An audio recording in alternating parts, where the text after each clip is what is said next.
There's 20, so we got a straight line and a dashed line below it. It may say volts DC.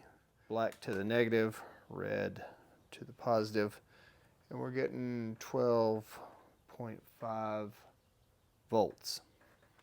What I had my daughter do is get in, crank up the car. I noticed the volts went down, had her rev the engine. They stayed the same, but when she revved it high enough, they actually went down a little bit, telling me that there was no charge going into the battery. I cleaned the terminals. We repeated that process and got the same result. Right down there, that's the alternator, and that's where the belt went on. I wanted to make sure the belt wasn't worn, the belt wasn't slipping, so we turned it on again. I noticed it was spinning, was not slipping. Again, now we know that the belt is good, and this is a fairly new belt because it hasn't been that long ago that I put the AC compressor on. So after you've cleaned the terminals, you've checked the DC volts coming in, you've determined it's the alternator, make sure you unhook your battery cables. So this is a 10, that's a 10. Disconnect these, make sure they're not touching anything, not touching the terminal, because you're going to be working on the electrical system, the alternator, which charges the battery. And so we want these disconnected before we start messing with the alternator. So we were driving.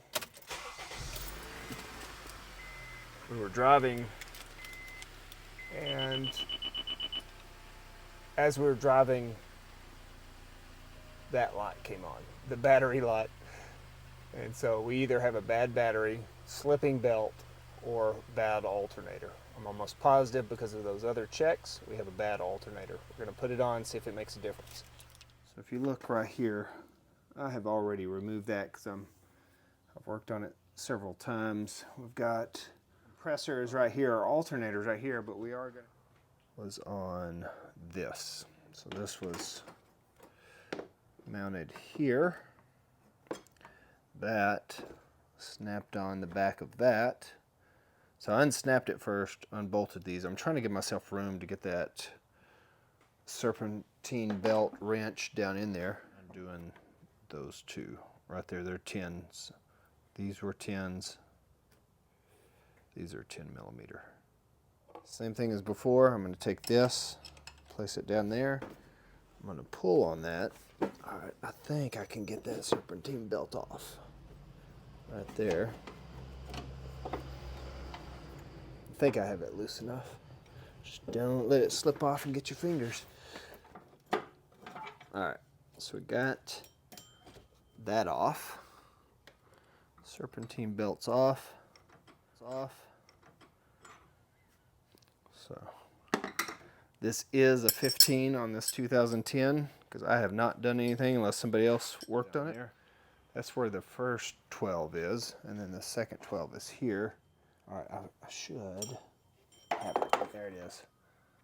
That's our 12. That's the one below this pulley here. I don't put any stress, there we go, on those threads at the end. Our second 12. The other one came out from below the pulley. I want to see if I can't just move this one up without pouring that stuff all over the place. I think what I am going to do is move that over there. Now we've got a good working area. All right, so now we've got access to the alternator. We can reach down here. We can pinch this and pull it off. That's the electrical connector. So we got that off. There is a 12 here, and then there are two 12s that we're going to have to access from below, which you can kind of see. There's one.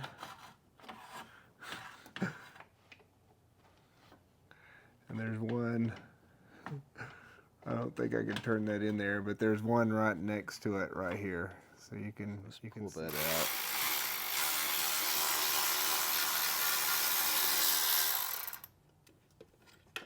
All right, so we got those out. We've got to undo that other electrical connection. All right, there, it was a 10.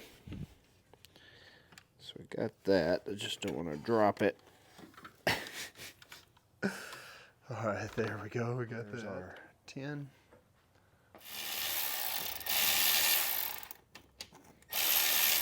That looks like that's an 8. Let's see if we can find the 8 now.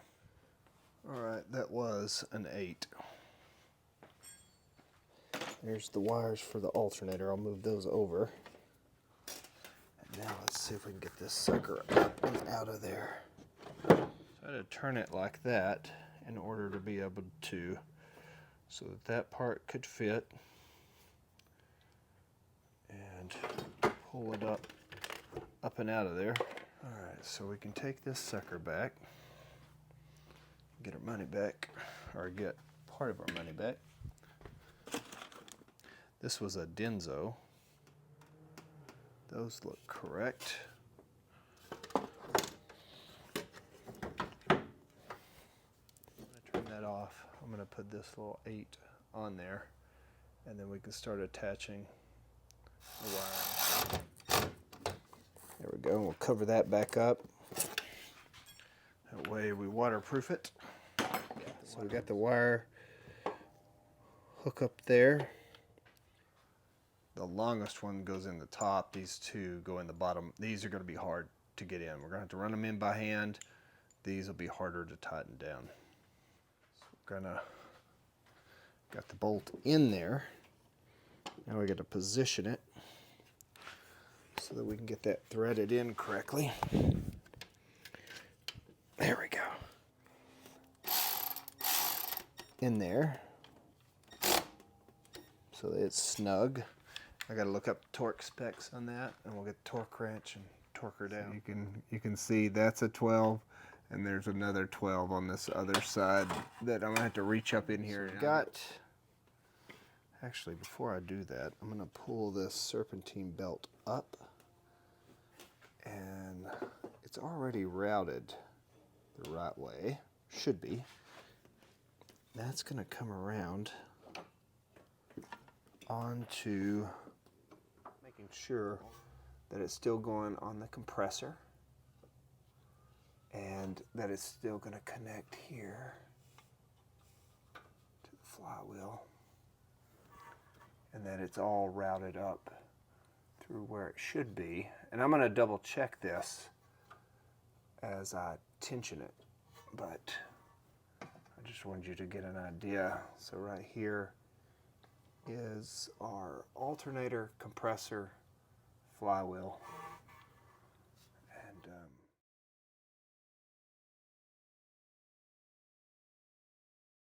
a bungee here. It's not holding it very tight, just so that I could see that I had the tension on it and it was routed. So I'm going to mount that back on.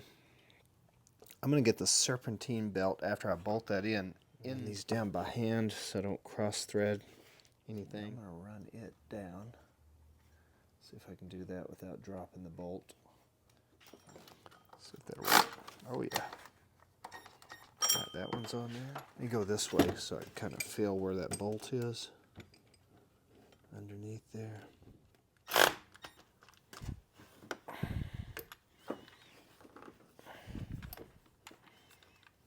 What I did was I put a piece of cordage here. It's 550 cord without the guts in it, so it'd be thin enough for me to kind of pull out.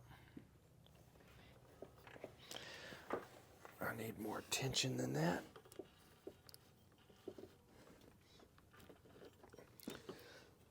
See if I can put this one into place. Come on now, we're almost there. Almost.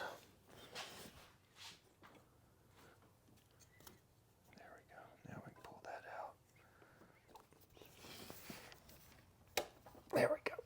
There we go. That looks good. Alright, so we got the belt on.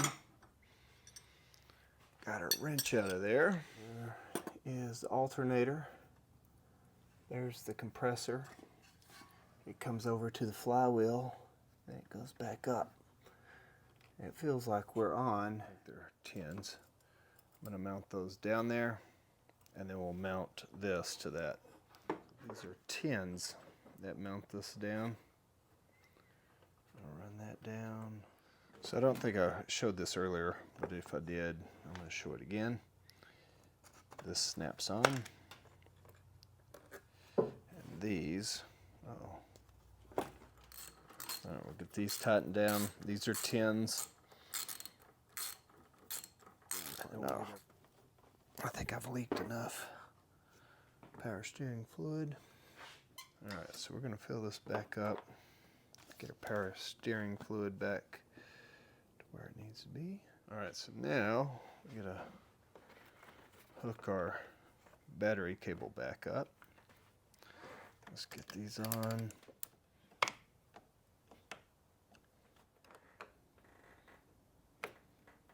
All right, before we put the wheel back on and go give it a test drive, let's go ahead and crank it up.